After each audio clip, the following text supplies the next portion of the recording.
when I look back on it, I was really a glorified licensed admin. Today's episode is brought to you by my good friend Andy Bovender, the founder of the Bovender team out of the Carolinas. Him and his team have helped more than 5,000 families. So if you've had that client who's been thinking about making a move to or from the Carolinas, they are the referral partner to call.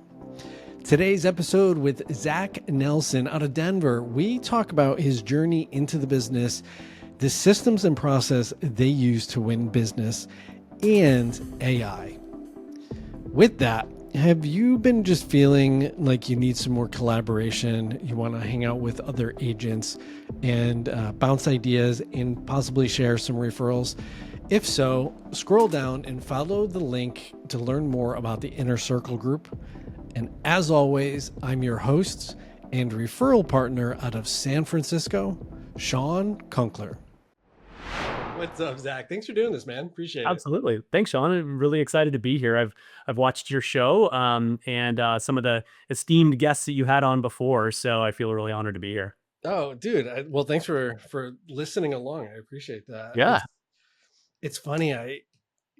I've now been doing this for 2 years, and people will say, "Oh, I really appreciated X, Y, Z," or "You talked about this," and I'm like, "I talked about that." You don't remember everything that you talked about? I don't. Or this was really weird. I was in a sales meeting, Wednesday, and somebody texted me, and I was like, "I don't know who this is," and they're like, "Hey, I'm right next to you." Like at the sales meeting, I'm like looking around. I'm like, I don't know who this is. Apparently, it was somebody who's been listening to the show, knew me, but I didn't know them, and I was like, it was super awkward, and I've never had that experience before. With you having this podcast, it'll probably happen again. I mean, when people know you, but you don't always know them, it's like that. That comes with fame, right? I wouldn't call it fame, but sure. Having one person in the industry, Got to start somewhere. yeah, it's incremental steps. If you could, to get the listeners up to speed super quick in a couple sentences, who are you and where do you work out of? Sure. I will do my best in a couple sentences. My name is Zac Nelson. I'm a realtor here in Denver, Colorado. I've been living here since 1989, moved from the Midwest here with my family. Then I work on a team with my mom, Kathy Nelson, and my sister, Krista Drakes. And Kathy's been in the business since 1992. I joined her and we formed a partnership or team before teams were kind of a big deal back in 2003. So I'm 22 years into the business right now. Wow. Started right out of college. And then my sister joined us in 2013, and she's our licensed admin and director of operations. That's amazing. And yeah, on a quick side note, I love that you have Denver right over your shoulder also. It's a I know. good branding piece. That's right. Random. This is a super random fun fact, but did you ever see Pee-wee's Big Adventure? Oh yeah. When they're in the bike shop and they're trying to find his bike, and there's a map on the wall and he's like pointing to the map. Yeah. That's San Francisco. No kidding. Oh yeah. So I actually have a map, and I'm putting it up, but that was actually the inspiration for that. Oh, that's kind of cool. It's always, things are always better with a story behind it, aren't they? Always, man. It's like never, people don't buy the product, they buy the story. That's 100% true. I mean, I find that like in our, whether it's a listing presentation or it's a buyer, it's like telling the story of our experience as opposed to just like, giving them numbers or something that without context, that's, I think, how we really connect with people we're working with and just people in general in life. Yeah, one of my favorite quotes that it's like really sticking with me, and I'm really working through it and figuring out how to apply it to my business, into my life. But it's never tell a story without a point, and never make a point without a story. And it's so fascinating, like sitting with a client who's just it's not clicking. Like the market's maybe appreciating and they're thinking it's flat and it's just not clicking. And then if you just Yeah. weave your point into a story and have them draw their own conclusion, Yes. it's like that little light bulb moment.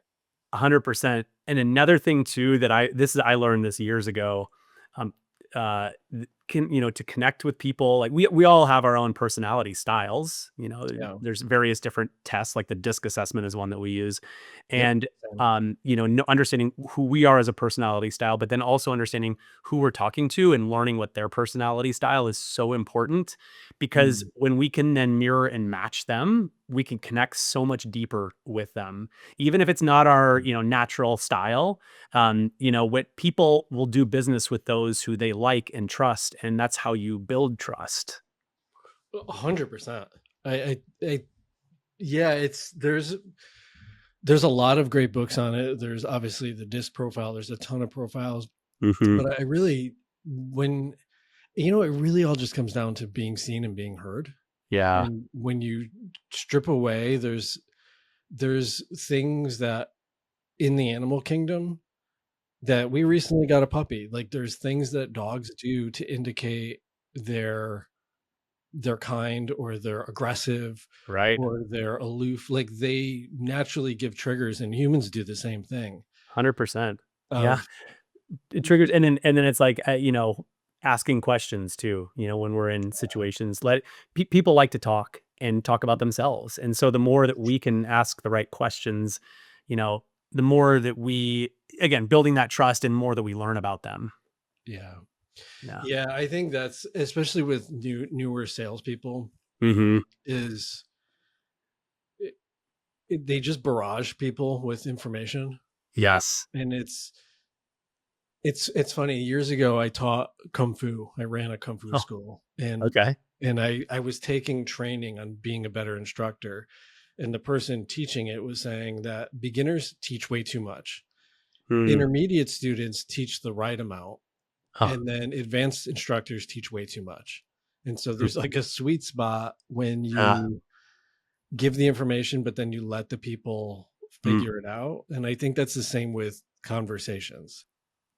Totally agree. I mean, if we don't connect with people and we don't listen to them, we don't do all of the things that we're talking about, they're just going to shut down, and I've seen it. I've been, a victim of, well, I say a victim of that, but I've been guilty of that, in the past. And those lessons that I've learned from, you know, to grow.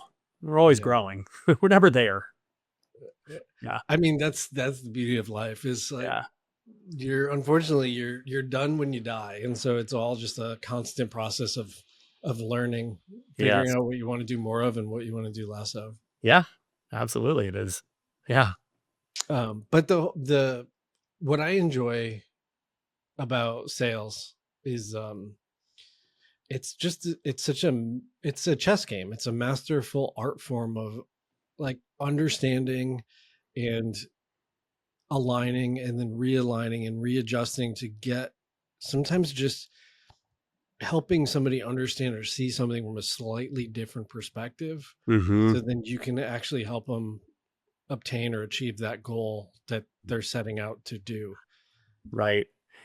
And I love that because everybody is so different, and a lot of people, like, there'll be some people who will talk, and just like about everything, and it's just Yeah. nonstop. But there's a lot of people who will be reserved and they'll hold it back, and it comes back to asking the right questions and getting them to open up to learn more about them, because and this is so I do outside coaching, and this is not a new concept by any stretch, but this is where I heard it first years ago from Tom Ferry. Mhm.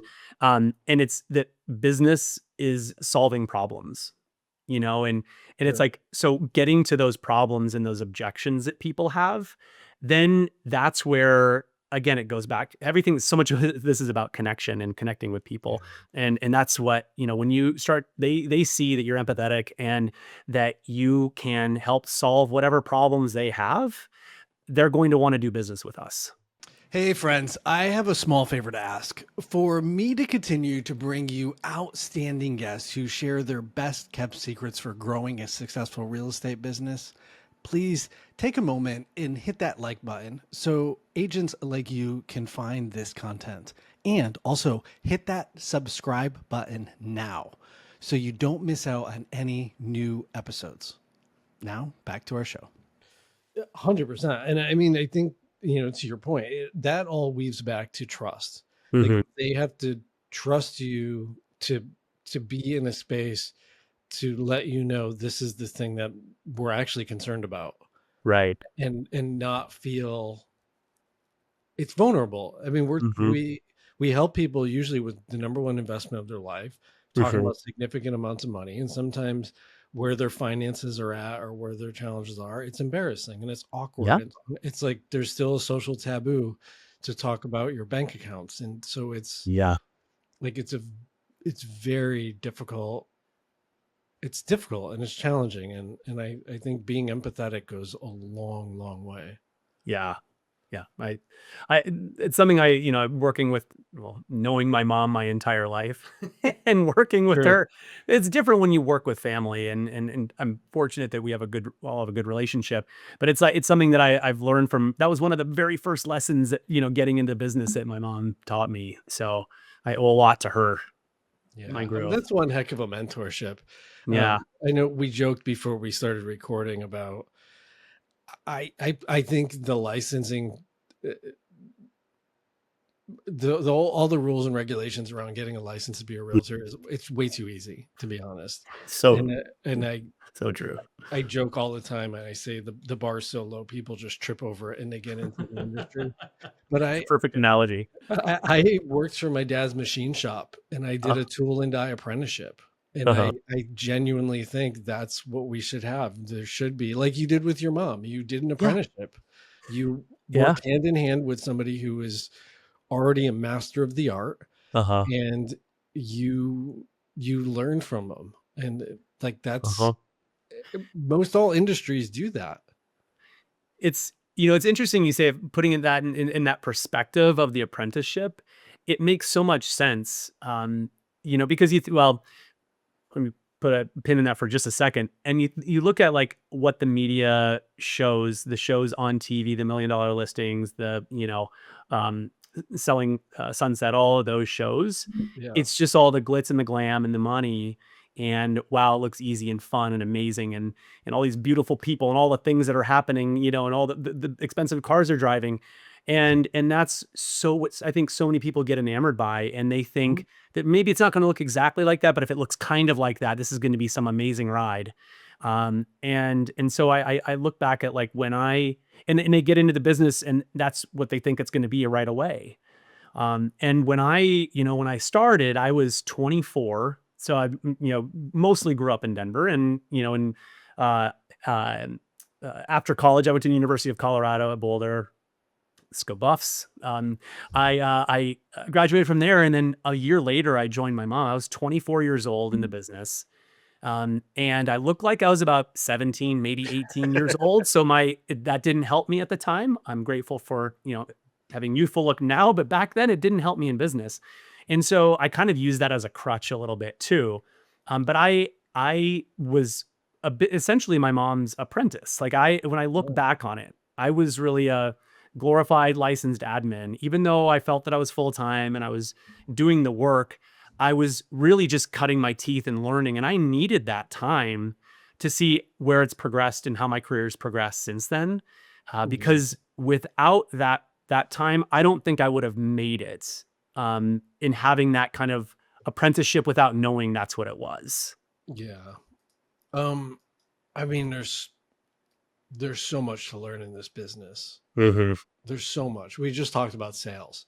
That's you're helping a buyer purchase a property. That's 99% of your negotiations are with them, Mhm. helping them understand what the comps are, how it actually compares to this property, Sure. why this one's good versus that one, why Uh-huh. this neighborhood. That's kind of, but that's just one piece of this whole puzzle. Like you also have to be an admin, you also have to be a project manager, you also have to be highly attention to detail, you have to be a marketer, you have to be a bookkeeper. Like Yeah, there's right. so much that happens. you have to be a content creator.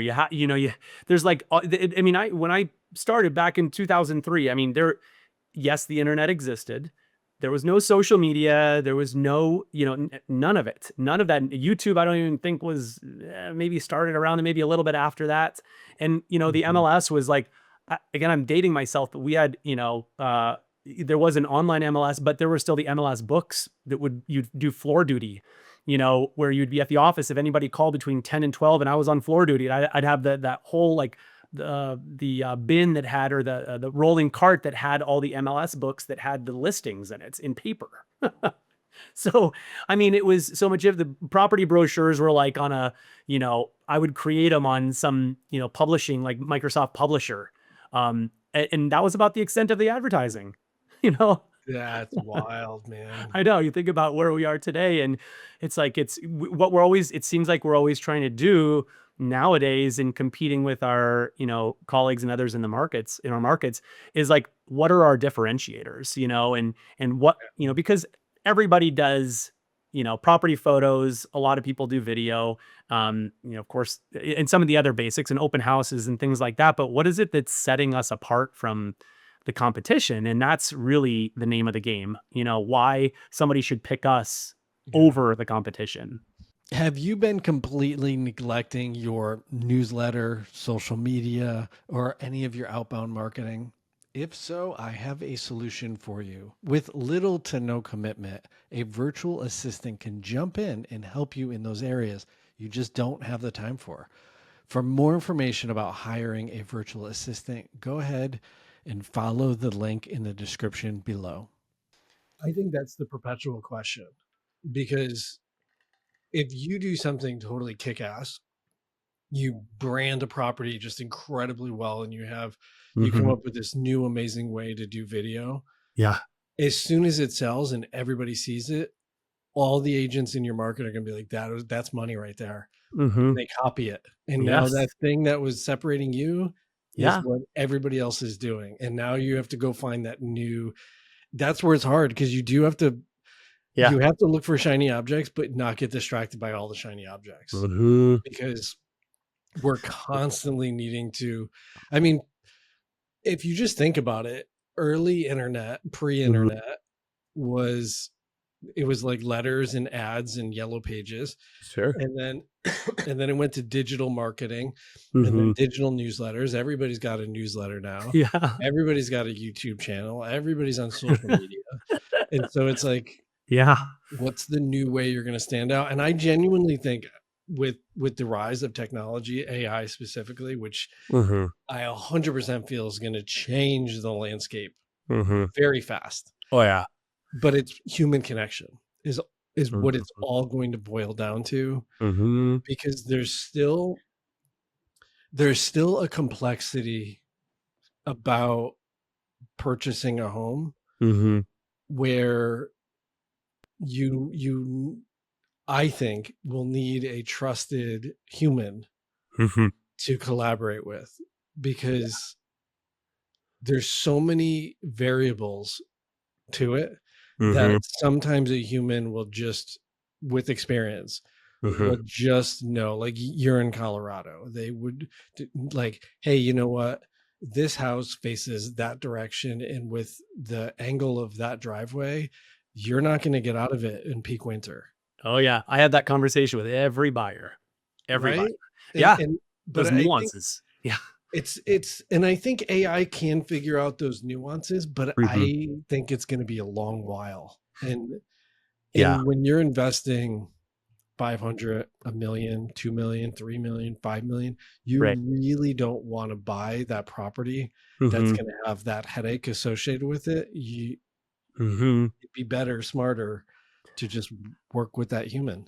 A hundred, I 100% agree. And this is something that my mom and I talk about all the time, like with whether it's other people in the industry, but also people who are working with, like, yes, there are all these things that we do. And then here's the reasons why we do them as far as the marketing and social media and video and all that. But it comes down to real estate 101 and connecting with the people. Just like you said, that is Yeah. exactly how we talk with our people because, you know, they are relying on us and our guidance. There's a book that came out a number of years ago by Donald Miller called Story Brand.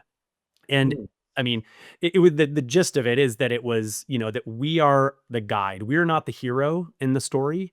It's the consumer who is the hero. wow. And it's our job to guide them and make them the hero and feel that way. Yeah. And so that's how Great. we kind of our guiding light when we're working with clients. And another thing too about this and kind of how we differentiate is that we, because so many people are doing the same things, that for what we really focus on is the planning and preparation, how our planning and preparation is going to help them, especially with sellers, Yeah. to ultimately be able to get the most money at the end of the day, the least amount of stress, the least amount of time on market. That it's kind of like you see an iceberg and there's 10% is above water. And that's like the on market time. The 90% is the planning and preparation below the water that you don't see, that people don't see. And so that's really something that we focus in on with our clients, so that they, and really demonstrating, why we're doing so much planning and preparation to set ourselves apart. Yeah. Yeah. And to your point earlier about the TV shows, Mhm. which it's all the, I mean, if you just look at that as it's a sale, right? No Mhm. one's going to watch somebody sitting at a desk doing paperwork, sitting at their computer. Right. Like that doesn't sell, but rolling up to a $8 million property that sells, Oh yeah, I and, know and people want to wearing see that. a flashy suit. So, I mean, you got to know the consumer, and with that TV show, it's somebody who just wants to be entertained, and Mhm. we usually want to be entertained with things that are outside of our normal life, our scope, or Yeah, our reach. that's right. Um, Escapism, it as it were. totally is. Yeah. But yeah, into your, I love that with let's say talking to a seller is letting them know like, hey, here's the road ahead, Mhm. and here's Yeah. how we're going to like mitigate you around these things, and Mhm. actually steer you into the things that you want more of. Yeah. Yeah, exactly. And getting the home prepared, I mean, what we do, one of the things that we do is look at if a home needs, and most homes need a little bit of help to get on the market. I mean, there are some homes that are totally ready to go, but most people live in their homes and things happen. And unless it's like a 2-year-old home, there may be a few things that need to be, that we would recommend being done. And so we'll look at it from the perspective of here's your as is value. If you don't do anything, if we were just put your home on the market right now as is, here's what it would be. Yeah. Then we bring contractor in and we talk about what small improvements, whether it's paint or it's appliances or flooring or whatever it might be. What is Yeah. that money investment into it that would net you, like what would be that after repair value, and really looking at that to show them how we can help them put more money in their pocket. That's a big part of our value proposition in that planning and preparation. Yeah. And so that really helps seal the deal. In fact, we just had a listing appointment a couple of days ago. They found us. So it was an online lead. They found us by searching. They didn't have a great experience with the agent who helped them buy 6 years ago. So they just searched online who had recent sales within a few blocks of them, interviewed my mom and I and four Mhm. other agents. And they let Jeez. us know last night that they're moving forward with us. And they said it was because of this, because they said nobody else was as prepared as you were, and nobody else had the tools that you guys are offering and have. And they said it was a no-brainer. And so it's like that, just it That's proves huge. it. And so Yeah. we keep rolling with that. That's, I mean, it's brilliant. Congratulations. Yeah. It's always a good feeling when, especially when you're competing with three other colleagues who, it Yeah. sounds like they did their research. So it probably those three other were top It- of their game as well. yeah. Yeah. Yeah. I mean, I think, from the seller's perspective, they, this is it's a huge investment that they Mhm. want to see the largest return on it. And it's a, I know if I were selling something, especially now, it's a combination of things that I'd be looking for in the person. Mhm. And I firmly believe at the core of all of it is, do I trust what they're saying? Do I Mhm. trust them? Yeah. Am I comfortable enough handing this person my keys and Sure. letting them do these things, because that's genuinely the bottom line. Yeah, and in fact, it's funny you mention that because with these people that I was just sharing about, I that's what we do. We work with a lot of people who are, selling and then moving out of state or out of Yeah, town, same. and so we share with them that that's one of the reasons also that people choose us is that the trust you can hand your keys to us, you leave, we've got you. Um, and so something else too that is helpful that we found, that I'll share about is so when we're working with sellers and buyers, we have an email template built out, that is our for sellers, it's our home seller or home selling resources email. Mm, And we include in there our marketing and listing presentation. We include in there a Google Form seller questionnaire so we can learn more about them before we get to the table with them. smart. We include some of our videos on selling a home. We do a lot of video content on our YouTube channel. Smart.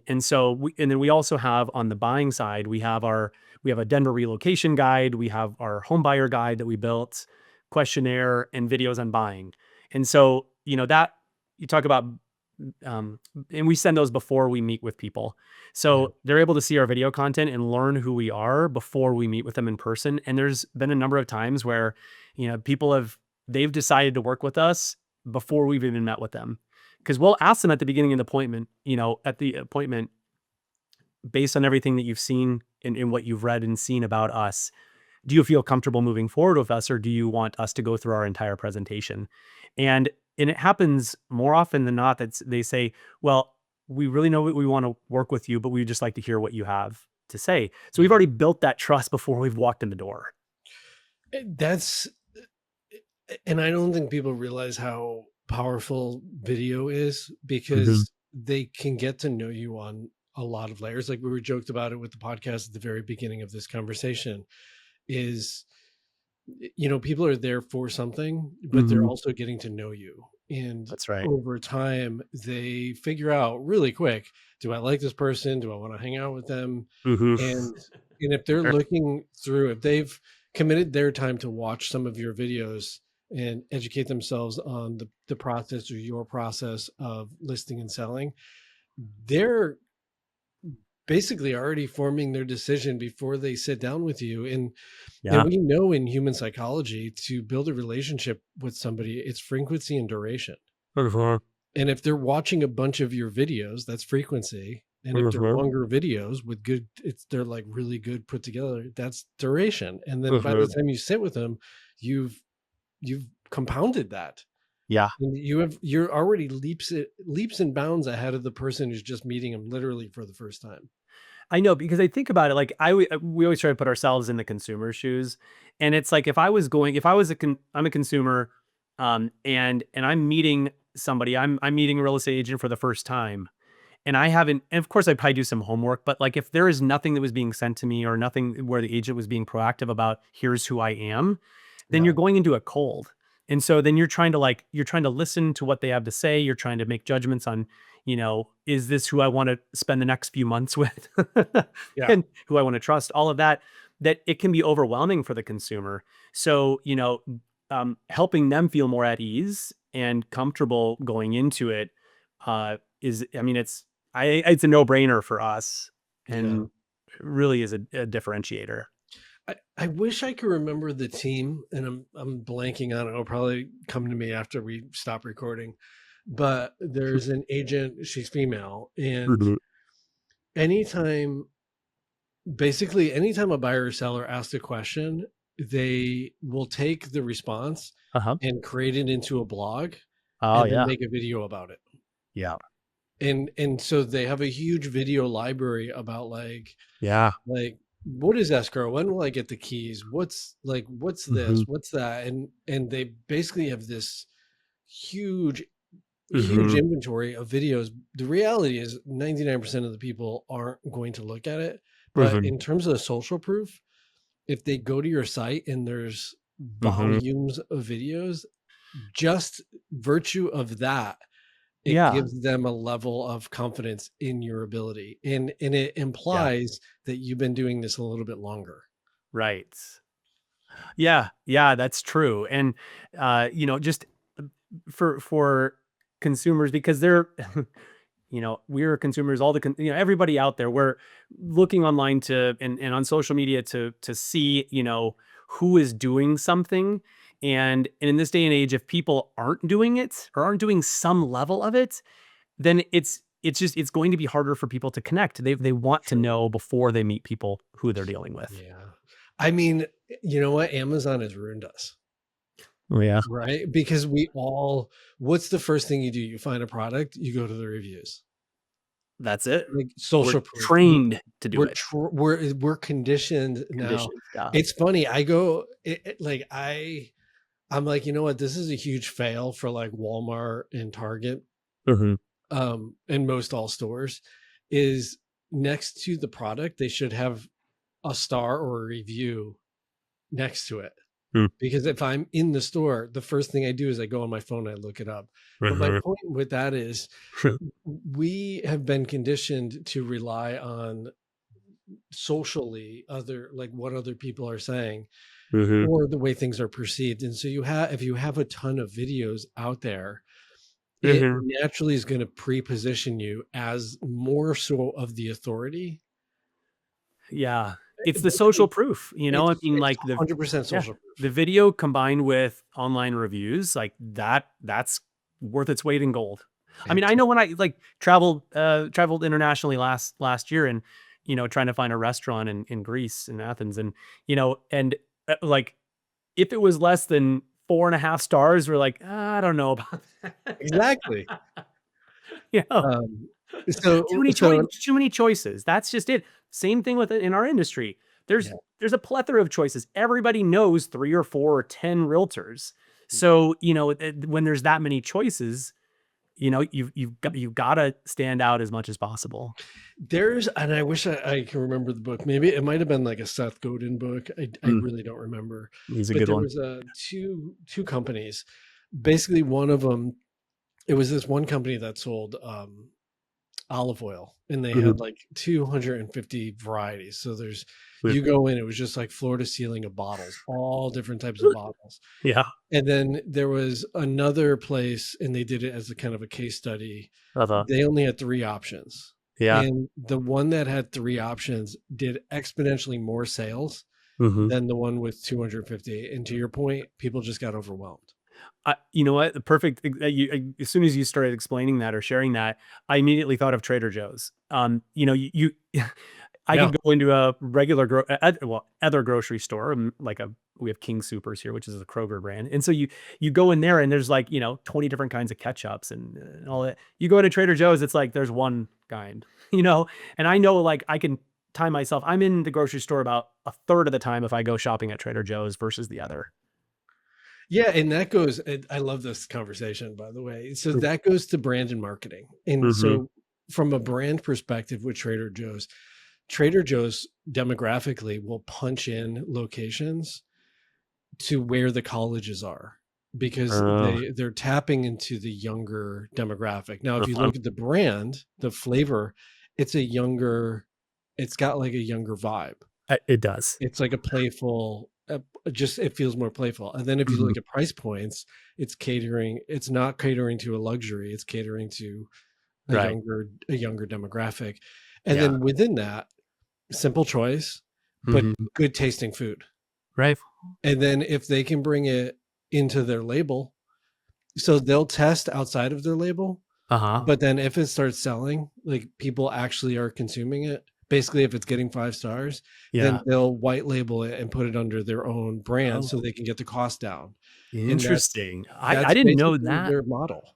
Yeah. The Huh. other fascinating thing, most people don't know this, blowing their cover, but if you want to try something, anything, just go to associate and say, I would like to try this. And they'll let you open the bag right then and there and No. try it. Oh, I can't wait to do Just, that. just be There've like, been many times I'm like, I don't know if I wanna commit to that yeah, $5 whatever, I mean, but I'd like to try it. uh, but I'll tell them next time I go on there, if they hesitate, I'll say, "But wait, Shawn Kunkler Sean told said, me." and they're like, who? And you're like, wait, what? How do you know that? Not know him. Yeah, I actually love studying brands. I think it's fascinating. Hmm. And more importantly, if you look at your clients, there's patterns. Yeah. Um, this is really fascinating. I know you mentioned pre-recording that you're a part of mastermind groups. I am Hmm. too. And Yeah. in the mastermind group, we were talking about AI, and Mm. somebody mentioned, and I was like, this is freaking brilliant, is take a handful of your last most recent client reviews Uh-huh.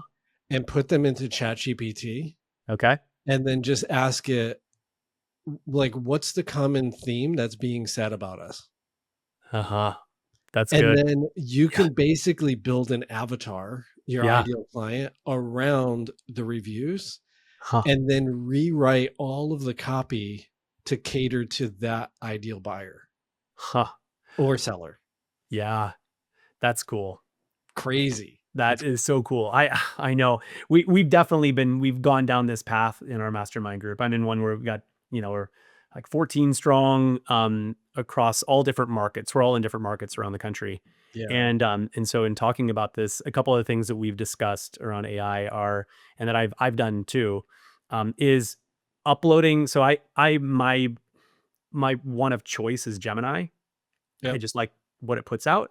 And so I actually uploaded our listing presentation in there because it's like a 30 some page listing presentation to have it learn about us. And so and then what I've done with that is I've worked on, okay, creating like video content, like a Netflix style series for different like what are the most searched topics on YouTube, and keeping Yeah. SEO in mind. It's all about the prompting with AI Yep. and Yep. getting that dialed in. And so it's come up with a series, like three different series, and then you can go down, and refine it. But what we've also done, then I did this recently, was with for our geo farm. It's the neighborhood that my mom lives in that we farm. Smart. And taking with that list, because then with the listing presentation, everything after that, it references things back in there and can give us not like very specific either goals or tasks or ideas instead of Yep. Yep. generic. And so we asked, like, what are some ways that we can better connect in our geo farm, and different activities and things like that, and it customize it because it already knows what our farm is, Yep. geo Yep. farm is, and build out a plan around that. So It's so it's just, wild. I know. I mean, there's endless opportunities and things that we can be doing with it, and it's like as new as it is, we've only scratched the surface. You hit the nail on the head, man. We have only scratched, Hmm. barely scratched let me rephrase. The industry has barely scratched the surface, Yeah. and the real estate community hasn't even touched the surface. Agreed. And I'd argue even like the real estate industry, we're behind in a lot of ways on We certain are. things like video content and how to best do that, but it's and also like in AI and utilizing it. Yeah. So it's exciting at the Yeah, same it's interesting. I actually run a mastermind group, and time. it's been just such a cool journey. And I had Matt Spangler jump on, Mm. who teaches. He actually was at Compass Yeah. um, corporate, and then broke off and teaches an AI course. And his super simple recommendation is we should be carving out a few minutes a day to actually practice this. Like it should be something that we're proactively, as a agent Mhm. community, we should be proactively learning this, Yeah. um, because it would it does change. It changes the way you were approaching the business. My buddy, Mhm. I had a phenomenal conversation with my buddy Brian Knox in Florida, Mhm. who created. He's like, I spent about 40 hours on creating this just incredibly robust marketing strategy. And Mhm. then he got to the end and he put it back into ChatGPT, and he was like, hey, if I hired a firm to create this for me, how much would it cost? And it was north of $75,000. Wow. And so it's you could basically leverage it similar to a department or Yeah. a firm, if you will. I'm surprised ChatGPT didn't then pop up with a, if you want to download this, enter your credit card number here for $1,000. Exactly.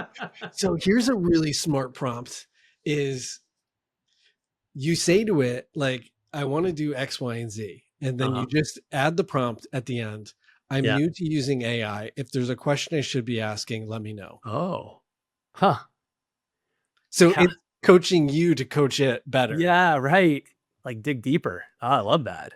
That's Um, cool. That's very cool. There's one other thing. There's another. I mean, there's several AIs out there, of course, and more to yeah. come, I'm sure. But there's one that's called Claude. Yes. Yeah, Claude is there's it's strong with marketing. Like that's kind of one of the things about it. Well, I saw recently. So in the I saw recently that they rolled out it's some kind of integration with several different companies like Gmail, Canva, Zapier, and a number of others. Where because I think one of the stop gaps or the issues that people have is like, okay, I've asked I've asked it with these prompts to come up with something. Now, where do I implement it, or how can I get it from here to another program that I'm using to make Yeah. it come to life?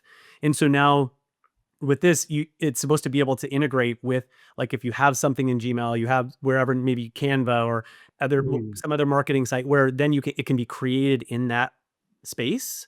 Uh, yeah. so I Yeah. think that's also the future of what we're going to see with AI is the integrations. I think that's like the next big step to help make these projects come to life more. Yeah. That's my stopgap is I have the idea of what to do. I just Hmm. don't know how now to actually execute Yeah. on Oh on yeah, and closing the gap to get this thing to actual completion. But sure. I mean, I think just playing around with it, even Hmm. if it's 15, 20, 30 minutes a day, and Hmm. just asking it questions, and it can evaluate any aspect of your business. I Yeah. plugged in recently. Um, this is a wild stat, and I'm super proud of it. But our newsletter for the podcast has a Mhm. 96% open rate, Whoa, which that's is incredible. like Yeah. average is like 15 to 30%. So Yeah, that's why it's like if you're above 30%, you're doing something right. So 96, that's fantastic. it's crazy. Yeah. So I have a high open rate, but Uh-huh. I have like a 2% click through rate. Ah. So now I'm like asking ChatGPT, can you evaluate this? So Mhm. like how can I improve the actual Mhm. click through? And so that's where I'm asking it right now. I like that because we've also had like what because when we do video content in our YouTube channel, can I plug it? Is that okay? Yeah, yeah, Okay. please. All right. It's It's called my Denver channel, Living. man. You do whatever you want. No rule. All right. It's Denver Living Homes. And we have about 190 videos. I mean, we're not like in the we have about 660 subscribers. So, we're not big Yeah, time. We're continuing to build it, but we have about 190 videos, give or take. yeah, And so and a lot of our videos, what we'll do is that'll be part of our email newsletter to our database. yeah. And so we also get a high open rate, but not a high click through and watch the video rate. So I think part of it is like, I mean, to open the email, you've got to have a hook, you've got to have something. Yeah. But then it's like the question of why does that video matter why would it matter to the person who opened the email? Correct. And getting that's like that next step. So I like what you said where you're asking, AI to help with that because, Yeah. we'll brainstorm and we think that we have the right answer for it. And, you know, sometimes we'll hit, sometimes we'll get a good, something where we get really good response, Sure. but not always. So I like Yeah, that and too. I mean, I have one, two, three. I have four different newsletters right now, Okay. and they go to very specific groups. Mm, Like the Realtor 180 goes to real estate agents, yes. and so the information is only about how they can improve their business, grow to the next level, Yes. scale it, whatever it is, like find more happiness, whatever the thing is for Hmm. them. And then like I don't market the podcast to my sellers. For Hmm. sellers, we just talk about strategies for selling Hmm. and opportunities and blah blah blah. And for buyers, that's a whole buyers one. And then for my mastermind group, Yeah. it's just about the mastermind group. And Yeah. so I think that's why I have such a good rate is because it's Hmm. hyper specific to that group. Hmm. But for your videos, here's a tip: is ask ChatGPT. Um, like first decide what type of video you're making. Hmm. YouTube long form is very different than YouTube short form, which is very different than a TikTok video, different from an Mhm. IG video. And Yeah. so first say, I want to make a 4-minute video on YouTube. Mhm. What is the most viral formula for that? And then Mm. they'll tell you have a hook, have some intrigue, have Mhm. like have these key elements, blah blah, and then say, take that formula based on Mhm. everything you know about me and my company, create a video about selling a home in Denver, Uh-huh. and it'll write you a script that'll get you like probably 90% of the way, and then you can take that script and then Yeah. clean it up. But it'll Uh-huh. have your hooks, it'll have your intrigue, it'll have Yeah. like your various pieces of information, and then test it, try it out, see if it's like working for you. Oh, that's great. That's a really awesome tip. Asking, just based on the time, that you want the video to be, Yeah. what are the key components, how to make it viral. Um, that's okay. Then implement that. Yeah, Thanks. and then like the brilliant part is then when you sit down to go make content, it's so surgical at that point. Yeah. Like it's like you're really hitting Yeah. that right vein. Plus you also made the point of like people click on it, but then they click Hmm. off. And so it's like, well, how do you get it? That's my challenge. Is like they're clicking in, but they're not clicking the next thing. So Hmm. how do I get that? Well, and I think this is probably for I know for me and my team, and probably for a lot of others, that a few years ago and before, the one of the biggest, well, two of the biggest holdups. One of them is people's fear of just being on camera and what do I sound and look like. When you get over that, then it's like the time that it would take to write scripts, and that would hold me up. And now we've been using AI to help assist, and Yeah. it's saved time. But I think what you're saying, that's like next level, you know, um, to be able to really even make it more efficient. I mean, I honestly, I use it so much. Mhm. Because the more that you use it, the more that it understands you. But to just bang out a quick script of like it knows me, it has an idea of what I'm going after. Mhm. And so it'll get me usually, I would say between 70 and 90% every time. And Yeah. then I might refine it a couple times, then take it and then tweak it and Nice. make it sound a little bit more like me. But Right. I personally, I feel that's just sitting down and giving your time, giving Mhm. yourself the permission to have the space to Mhm. let me just explore chat GPT. I want to make a video and I need Mhm. to make this like smoother. And then once you have a video, I was screwing around with the podcast and Yeah. I was asking it, um, it was probably an hour before I sat down and recorded with you. I was asking it, um, what are the top best performing? And then it basically kicked back is like, how are you defining best? And I was like, oh, good question. Yeah. And I had to Nice. refine what I was asking. And then I Uh, said, what are the core components that all five of these videos have? And then it yeah. gave me those answers. Then I was pulling it out. And Yeah. it's just fascinating Uh-huh. the amount of research you can do for in minutes. Mhm. Yeah. It reminds me of when I was a kid and I'd do research by getting encyclopedias and, researching how Man. Yeah, yeah. And you're like, damn it, that's the one I need the one letter that we don't have. Yeah. Well, I guess that's it. You're like, I guess I have to wait till tomorrow to go to the library. And Uh-huh. then Right when it tomorrow opens happens and again. you're like, not that important. I'm gonna go outside and play. I miss that. I was just thinking that too. It's like I miss those days, but yeah, Yeah, it's Hmm. we're so spoiled. Yeah. Like I was joking with so we have a puppy. I hear yours barking in the Yeah, background. I know. He's saying hi to somebody out front, I'm And sure. like she has a little potty area in the back and it was starting to smell. So I texted my friends and I was like, Mhm. hey, what do you do to help break down the smell? And they're like, oh, buy these.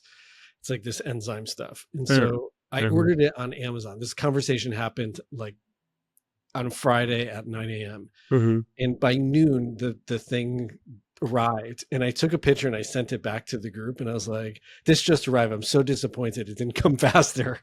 And I'm just like, "What kind of world do we live in?" Like, I literally asked the Yeah. question, have the problem, solved it literally within 3 hours. And I'm like, Until it gets to the point where we just have to think about something and it places the crazy. order. Like, we're not gonna be satisfied. That's just It crazy. is crazy. We have no ability to Uh, sit and wait. I Like, we know. can't even sit. It's like people next time you go to a restaurant where it's just you and one other person and they get up to go to the bathroom, Yeah. fight the urge and don't pull out your phone. And Oh, it's the that's almost weirdest, most impossible. uncomfortable thing. It's become like this weird, it's become weird to not pull out your phone. I know, because what am I gonna look at? Like, Other humans. other humans, as for yeah, for most of civilization, you know? But now it feels weird. Right? Like, it's like, oh, I have to sit there. And you're like, yeah, Yeah, I know. It's like patience is probably one of, like, or lack thereof is one of my character defects. Like, I struggle with that, and so technology and where it is right now, it's not helping. Not helping. no. And I mean, they're doing tons of studies on the brain.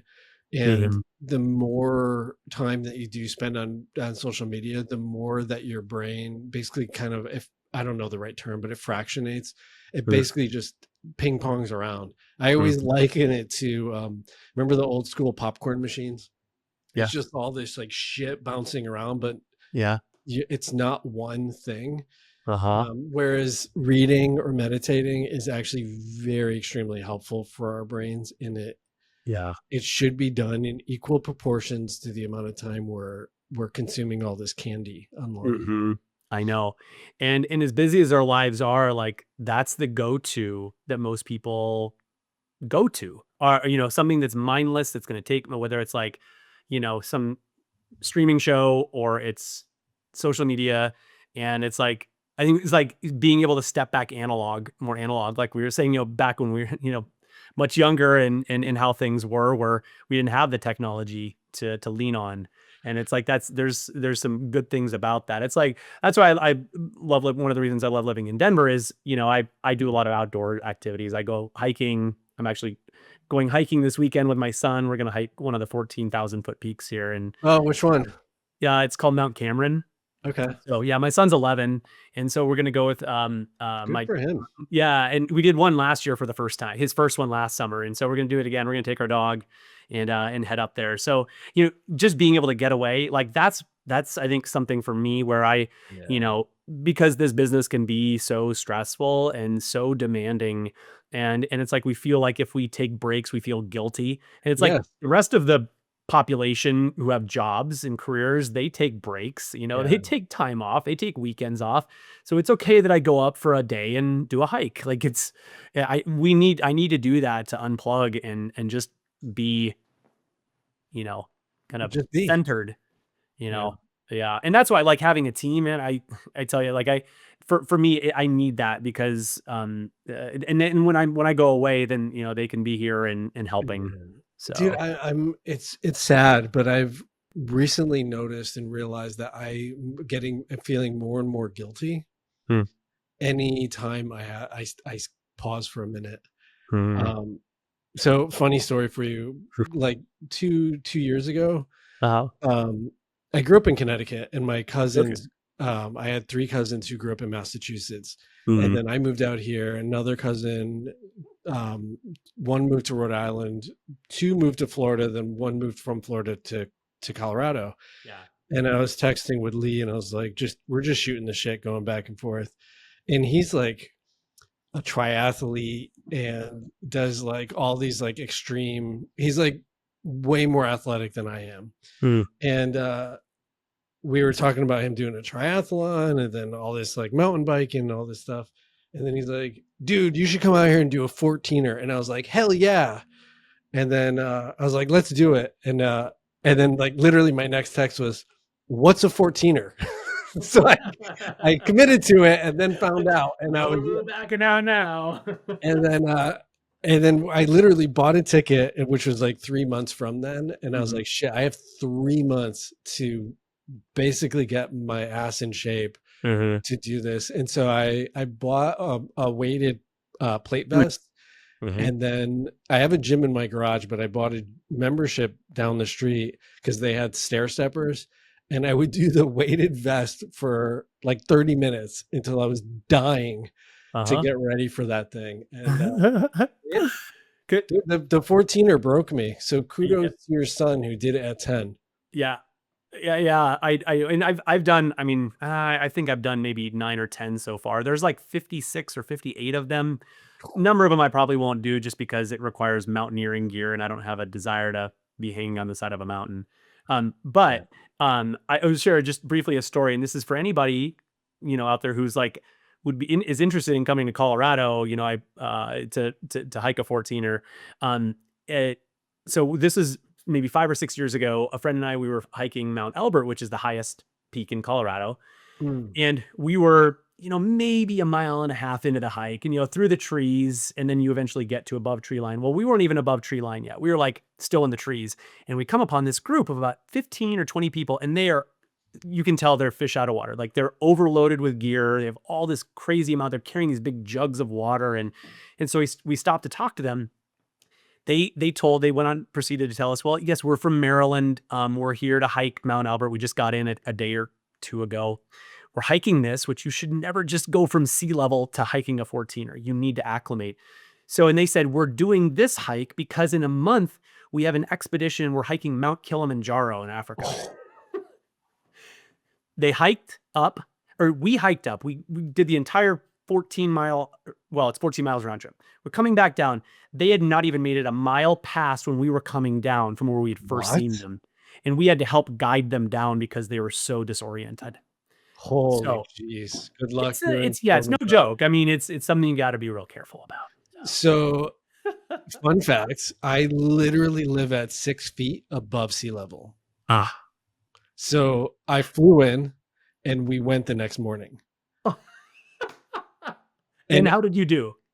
dude, we did it. I have photos. I'll send you a photo as verification that I got to the top. But I shit you not, we were the last 50 feet, 100 feet, and Mm-hmm. I would take like 5 or 10 steps Mm-hmm. and then have to stop and catch my breath, Mm. and then 5 or 10 more steps and catch my breath. Yeah. And then there was one point where I'm doing this and like cycling through and I'm getting closer and closer to the Yeah. top and I'm like, I'm almost there. And then I'm standing there and I'm kind of like the hill's steep. So I'm kind of looking forward, but I'm looking basically at the hill. Yeah. And out of the corner of my eye, I see somebody in black walking down the hill. And Uh-huh. so I moved to the edge of the trail, which is like maybe a foot wide, Uh-huh. and they're not passing. They stopped, but I'm like kind of looking down and I move over a little bit more and they're not passing. And I look up and there's nobody there.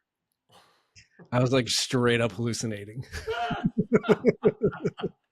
Either that or that was a Grim Reaper who's like, oh, I'll just let him go for now. That's what I was feeling like. I was like, shit, am I like, am I about to go? What's happening here? So if you do it again, I know some people, what they'll do is they'll take the canned oxygen with them. So I didn't take oxygen, but I did find out there's a medication you can take. Yeah. And I don't know the name of it, but I took like 2 or 3 days like prior to, and Okay. I I didn't get too jacked up from the elevation.